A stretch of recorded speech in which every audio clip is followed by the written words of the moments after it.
Welcome back for episode 3 of Nama's Bronze to Diamond journey. For anyone who's joining for the first time, we've sent a terrible bronze elo player on a mission to achieve diamond in just 4 months with skill capped. Thus far, we've covered the basics of CSing and recalling. This week, we'll be explaining the fundamentals of wave management because Nama felt completely clueless as to what he should be doing with the wave at all times. Before we get into that though, let's check in on his progress. After learning the lesson we're about to teach, he's already gone from a negative win rate in bronze and climbed all the way up to his gold elo promos. A big part of that is definitely his CSing. He's very consistently averaging 6 CS a minute or more per game, and that's just by focusing on some tips for CSing during lane. In fact, that's the average CS per game of a platinum level player, and that's only by focusing on CSing during the lane phase. Is Nama just that good, or are platinum players focusing on the wrong thing? At this rate, we expect him to be at least at a diamond level with his CS once we cover mid-game macro with him, which should hopefully start to prove that CSing is the most important skill to master in order to climb. Lastly, we want to make it super clear that we are not privately coaching Nama. We're not giving him any advice outside of the guides that we put in this course, so you can follow at home with the exact same information. If we ever teach Nama something or recommend him a guide, it will be featured in the skill capped course. Anyway, let's get into the main guide. So there's 3 core wave tactics that you need to know in order to play League at a proper level: fast pushing, slow pushing, and freezing. Let's begin with the most common and easiest to execute, fast pushing. These tactics are appropriately named. Fast pushing is literally just pushing the wave into the enemy tower as quickly as you can. You use this tactic when you want to leave the lane as quickly as possible for any of the following reasons. You want to get vision around your lane, to roam to a side lane, to get a good recall timing. Or maybe you're an immobile champion and don't want to sit in lane in fear of a gank, heavy champion, or something like that. Point is, you just want to leave lane as quickly as possible for whatever reason. Now, one of the main things that we'll be covering is how each of the 3 wave tactics has some sort of flaw. They're not great to use all the time. What do you think are some of the drawbacks of fast pushing waves? For starters, it doesn't give you much time to do all of those previous things. Let's take a look at this Zoe versus LeBlanc game as an example. The wave is near LeBlanc's tower, and both Zoe and LeBlanc decide to fast push their respective waves. Then they both split off looking for something to do before having to walk back to lane seconds later before the waves come back. It really just doesn't give you that much time to do anything meaningful before you're obligated to come back and farm the next wave. Not only that, but it also has the issue of creating an uninteractive lane. If both players are just quickly shoving waves into each other, it minimizes how long both of them are actually in the lane. This can be problematic for multiple reasons. Let's use one of Nama's games as an example. The matchup was Ahri versus Victor. The early laning phase was going about even for the most part, which is fine for Ahri. She generally struggles before level 6, so going even in CS is a good sign. Problem is, after level 6, there were a lot of times where Nama opted to fast push the wave instead of going for another strategy. The problem with uninteractive laning phases like this is that they favor the champion that doesn't want to fight the other. Nama is just handing Victor an entirely free laning phase for the most part. He shouldn't be immediately pushing the wave, but rather trying to set up ganks to punish Victor's weak and vulnerable laning phase. It's no surprise that after a certain point, Victor went on to be quite useful, whereas Nama was not. Just try and keep in mind that whenever fast pushing waves, you need to really be considering who prefers not being in lane as much over the other. If there's one lesson to remember about fast pushing, it's to avoid doing it when you get outscaled, and to be totally okay with it if you're playing a champion that scales harder than your opponent.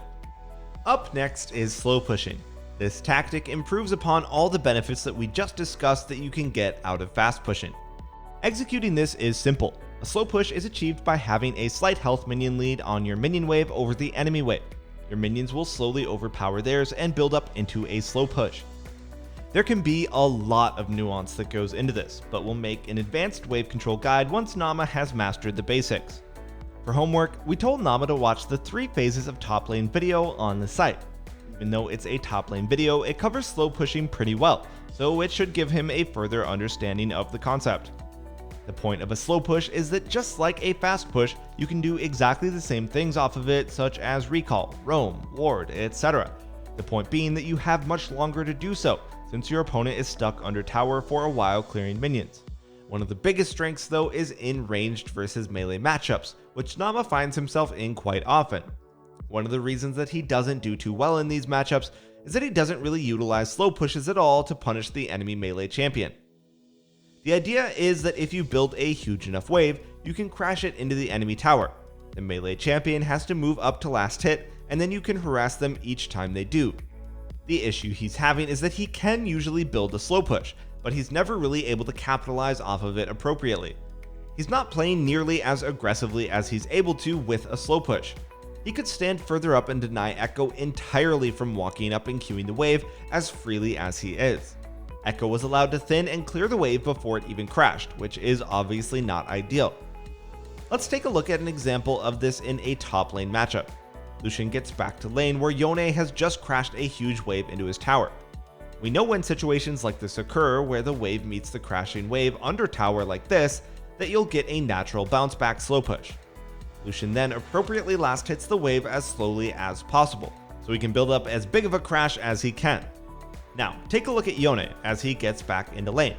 This is what should be happening when you have the wave advantage. Your opponent should be forced to wait patiently until the wave crashes into their tower. If this Yone dared to walk up, he would instantly get blasted. The best part about super slow pushes like these is that any error your opponent makes during it will have dire consequences for them. Yone should have been standing farther back once Lucian was almost done crashing the wave. Lucian seizes the opportunity to punish, and although he messes up the kill, Yone is completely screwed by how much experience and gold he's missing because of how long Lucian has been building up the wave. Okay, so slow pushes may seem super powerful and useful to utilize, and they definitely are. But like we said, each of these wave tactics has some drawbacks, and as great as the benefits can be, so can the consequences. Let's take a look at this Qiyana versus Sylas game. Qiyana rotates over to help score a double kill when the enemy mid and jungle invade her Kindred's red buff.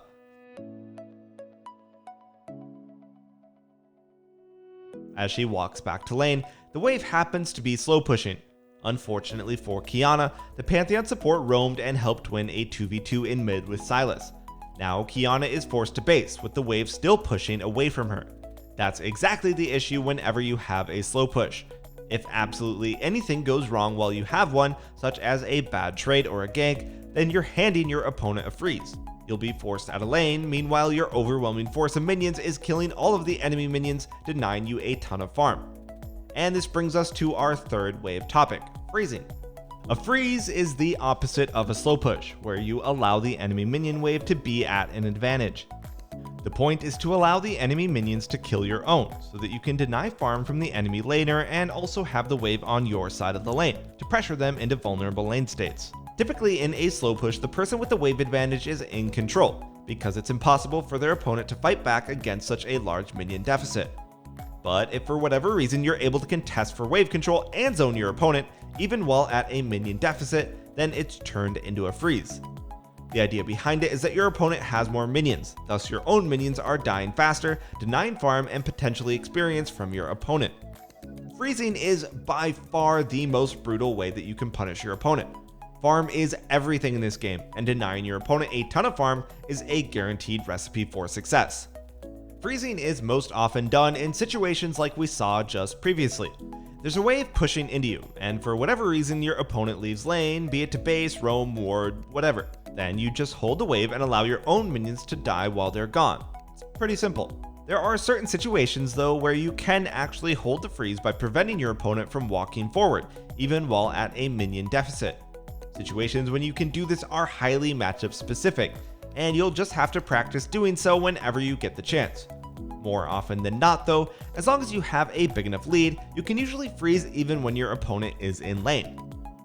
Okay, freezing is rather simple, and that's all there really is to it. But now we have to discuss what can go wrong while you attempt to do so, as freezing is the most dangerous of all three options. The first issue is dying or getting chunked out of lane while setting up a freeze. Remember that big crash that Lucian denied Yone when he messed up? Yeah, that's exactly what happens if you mess up during a freeze. If you die to a jungle gank, then your opponents have a huge wave already near your tower to push with and get a ton of turret plays. Not only that, but you're obviously missing all of that farm. The second issue is the fact that your opponent is free to just roam while you do this. You're technically locked to the lane since you can't leave and give up all those minions. Meanwhile, your opponent can just ditch the lane and roam to kill your top laner.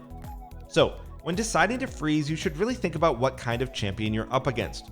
For example, if you're in the early stages of the lane against a level 4 Kassadin, do you think it would be fine to freeze? Of course, Kassadin is super weak early on, especially pre-6. If he ever roamed, your teammates can likely just walk away from him. What about a level 6 Katarina? Yeah, then you've really got to consider whether it's worth it to freeze. Sure, you could freeze and deny 6 to 7 minions, putting her behind around 150 gold. Meanwhile, she roams bottom and gets a double kill on your teammates who ignored your pings, and the game is over. This is why, as a general rule of thumb, in solo queue, we don't recommend that you ever freeze after level 7. We're just specifying here for a certain group of people who may be watching. Yes, in competitive, with comms, freezing is viable at all stages of the game. But in solo queue, the relative advantage that you gain by freezing after level 7 is generally not worth the risk of your teammates refusing to listen to your Mia pings. But why level 7? Well, at that point your opponent has unlocked their ultimate, which makes their roams far more deadly. Not only that, but at level 7 most champions can start clearing waves really quickly, meaning that holding a freeze versus someone who can instantly clear waves is nearly impossible. Lastly, the relative advantage that you gain by denying some waves at that point is far less than during the early levels. Denying 2 waves of experience at level 2 is a whole level. 2 waves of experience at level 7 is like a third of a level. Likewise, denying 200 gold during level 3 is massive. At that point, any bit of gold matters, as a single health potion can change the course of an entire lane. By level 7 though, you're thinking of buying big ticket items. 200 gold is relevant, but easily made up for by scoring a random kill during a roam. Therefore, until you really start mastering the game and you know what you're doing around waves, which isn't until like at least Masters Elo, then we really don't recommend freezing after level 7 in mid lane. Just push the wave and look to be proactive on the map. It's much more rewarding, especially in low elo. Alright everyone, that's going to wrap up our fundamentals of wave management. As always, we're doing a quiz to help both you and Nama, since retrieving information previously learned is the best way to retain that knowledge based on modern learning theory, which is what our entire site is built on. We have 2 questions for you again this week since we're still just starting. 1. Exactly how much gold would you get by last hitting a cannon wave entirely during the early game?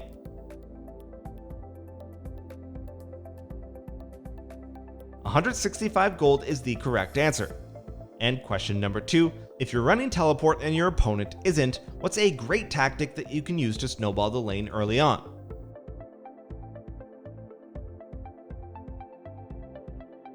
If you thought something along the lines of trading all your health to chunk them down, then recalling and teleporting back to abuse your health lead, then you're correct. Stay tuned for next week, where we'll finally begin tackling trading. With the basic fundamentals learned, the next step is learning to abuse his opponents. Thanks for watching, and we'll see you next time.